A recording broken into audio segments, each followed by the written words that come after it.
पृथ्वी पर हर कोई जानता है कि सुंदरता सुंदर है, सुंदरता को सुंदर बदसूरती बनाती है। हर कोई जानता है कि अच्छाई अच्छी है, अच्छाई दुष्टता से अच्छी बनती है। होने और ना होने के कारण एक साथ पैदा होते हैं। कठिन और आसान एक दूसरे को पूरा करते हैं। लंबे और छोटे आकार एक दूसरे को पूरा करते हैं। उच्च और निम्न एक दूसरे पर निर्भर करते हैं। इसलिए ज्ञानी बिना किए करता है, बिना बात किए सिखाता है। हे दोस्तों, स्वागत है आपका ताओ ते चिंग चैप्टर 2 में। वीडियो बहुत ही शानदार बनी है, तो वीडियो में साथ में बने रहें। दोस्तों, इस दुनिया में हर चीज़ पहले से ही मौजूद है और वो पूरी तरह से अपने स्वभाव में है। आप उन्हें मना नहीं कर सकते। तुम जिस भी चीज़ का दावा करते हो, गहरे अर्थों में वो तुम्हारे पास नहीं होता। काम को करने के लिए बस इसे जाने दो। जो पूरी तरह से अकर्म की साधना को कर सकता है, वही पूरी तरह से किसी भी कर्म को कर सकता है। यहाँ सोल फूड कंप्लीट होता है। दोस्तों, ताओ ते चिंग मेरे द्वारा पढ़ी गई आज तक की सबसे ज़्यादा आकर्षक और सबसे ज़्यादा बेहतरीन किताब है। ये किताब इसलिए बेहतरीन है क्योंकि इसमें कम से कम शब्दों में गहरे से गहरे बातों को बताने का प्रयास किया गया है। तो आइए आगे की बातों को हम अच्छे से समझते हैं। इस अध्याय चैप्टर 2 में मैंने जिन चीज़ों को समझा है, उनमें से एक यह है कि दुनिया हमेशा दो पर निर्भर रही है। हर चीज़ बिना दूसरे के हो ही नहीं सकती है। सोल फूड को अगर अच्छे से समझना है तो हमें हिंदू धर्म में श्रीमद् भगवत गीता में उतरना होगा।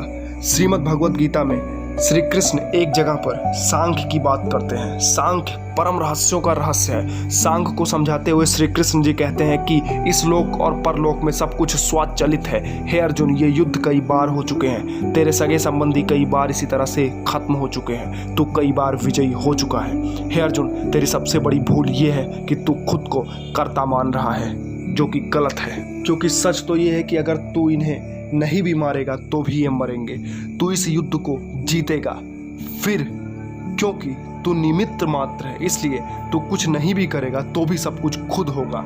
तू करने वाला है ये मत सोच, क्योंकि करने वाला कोई और है। तू खुद को अकर्ता मानकर युद्ध कर और जो जैसा हो रहा है उसे वैसा होने दे। तू देखेगा एक वक्त पर सब कुछ सही हो जाएगा। लाओ त्से की पूरी बात श्री कृष्ण जी की सांख्य पर आकर समाप्त हो जाती है। और अगर हम गहराई से देखें तो दुनिया में सोचने की सिर्फ दो ही पद्धतियां हैं, फिर चाहे आप इसे जानते हो या नहीं। पहला है सांख्य और दूसरा है योग।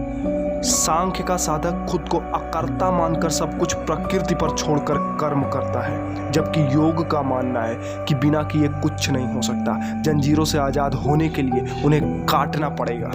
असल में सांख्य साधक हमेशा कर्म में अकर्म को देखता है, इसलिए वो निश्चिंत होकर सभी कर्मों को करते हुए भी कुछ नहीं करता। जबकि योग का साधक खुद को ही कर्ता समझकर कर्म में कर्म को देखता है, जिससे वो ये मानता है कि करने वाला मैं हूँ। अपितु चाहे सांख्य हो या योग हो, दोनों से मिलने वाले परिणाम समान ही होते हैं। दोनों में सिर्फ भाव का अंतर होता है। तो एक सवाल आपसे, आप किस पर चलने वालों में से हैं, सांख्य या योग? एक बार इस पर जरूर विचार कीजिएगा। इस चैप्टर सोल फूड में लाओ त्से की बातें हमें यही बताना चाहती हैं। तो वीडियो पसंद आई हो तो चैनल को लाल बटन दबाकर सब्सक्राइब कीजिए और वीडियो को लाइक कीजिए। इससे हमें आपके लिए ऐसी ही बेहतरीन वीडियोस लाने के लिए मोटिवेशन मिलता रहता है। ताओ ते चिंग इस बुक का चैप्टर 3 पार्ट 3 बहुत जल्दी आप लोगों के बीच में होगा। तब तक अपना ख्याल रखें और बहुत जल्द मिलेंगे एक नई नॉलेज के साथ में। तब तक के लिए peace up and bye bye.